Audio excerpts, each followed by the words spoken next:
But I think it's really interesting that clubs are sort of jockeying for position, but you've always got to remember some clubs will try and get him now, other clubs will be waiting until the summer. But at the end of the day, who can guess what's in his mind?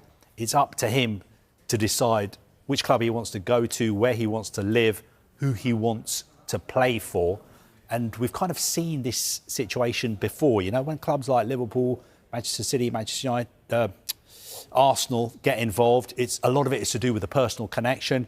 You know, if he ends up talking to those managers, what they sell to him, how they see his role in their team, and of course, the money. I don't think Marc is somebody who's motivated by money, but obviously the size of the contract will be a consideration as well. What do you know Palace really well? What do you think their preference would be in this situation? A few summers ago, we reported, was it 3 or 4 bids at Newcastle United, and that went up to nearly £70 million.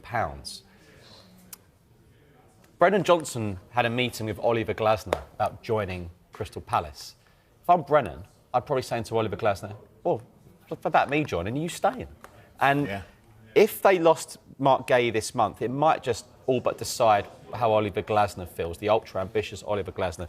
What I'd say about Palace is they get most things right and getting things wrong. That's why they're an established Premier League side. When people say, oh, they always finish 12th, what's wrong with that? What's wrong with that? Because they end up winning a cup. They won the Community Shield. For me, Crystal Palace have got a great chance of winning the Conference League, another European trip, if Marc Guehi stays. Marc Guehi also is an ultra-religious man. He always looks at things and says everything happens for a reason. His behaviour last summer was impeccable. He scored at Aston Villa the night before deadline day for them to win for Palace at Aston Villa. You're dealing with a great human being, not just a great player. And that's what any club is going to get. He can just... He's not laughing, but he can relax. He can just enjoy his football at the moment. The only thing I'd say is he probably doesn't want it to go over to when he's got his England hat on for the World Cup. That's what I'd say. But for me, Crystal Palace are much better off with him rather than receiving £25 million now. I'm being told that you know that there's a possibility of a familiar Premier League face coming back who's just appeared. And just like that, that's what we love on a Friday night on the Transfer Show. Delivering a top graphic, a top player, but is he coming back to the Premier League? Well, look, maybe. Aston Villa fans, listen up, because you're exploring a deal to sign Conor Gallagher from Atletico Madrid. Now, there is interest in an initial loan with an option to buy. Sounds good, doesn't it? However, there is one issue, and it's one player in particular. Harvey Elliott, there does have a bearing on that. Now, we know that Villa won't meet the obligation to buy Elliott for £35 million, and they're trying to find a solution for him to play elsewhere. So remember, Conor Gallagher, very highly thought of when he was at Chelsea. He had a great loan at Palace before that. But he's long-term interest to Villa.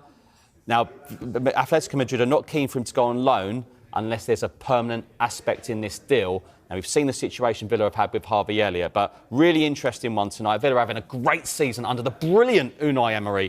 Can they get in another body in Conor Gallagher? Why aren't Spurs in for him? In the Premier League, I think he could end up at Liverpool.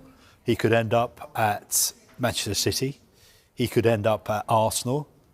Abroad, you're talking about clubs like Bayern Munich. Are you talking in this window or are you talking in the summer? Both. I think what's happening at the moment is that intermediaries, advisors are talking behind the scenes to try and get him on a free transfer in the summer. At the same time, I think what's happening is some clubs are trying to steal a march and get him this January, because I think they feel that there is a deal there to be done with Crystal Palace, because Crystal Palace don't want to lose him for nothing in the summer.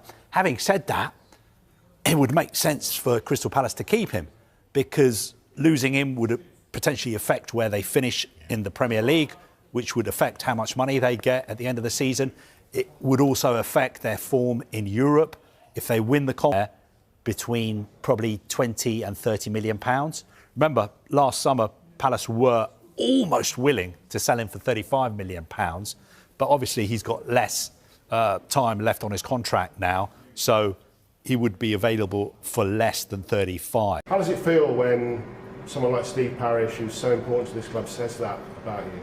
Humbled by that. For someone that is such a big part of this football club, for him to say something like that is it's amazing for someone like me. I think I told you earlier, I'm not sure I'm a superstar, but you know, some really kind words from the chairman, so it's really nice to hear that. So these are first pictures we've seen of Marc Guehi since that collapse in his move to Liverpool. He looks very happy about it, huge smile on his face. And that's always the case with Marc Guehi, isn't it, when he's out there on the football pitch. And as I say, his was a very different approach to Alexander Isak at Newcastle and Johan Wissa at Brentford, who I think it's fair to say agitated for moves away, and they got their moves. Marc Guehi is not that sort of character. I can't imagine he would ever agitate for a move, but he did make it very, very clear that he wanted to go to Liverpool, and he didn't get that move, largely because Crystal Palace couldn't get a replacement in on deadline day.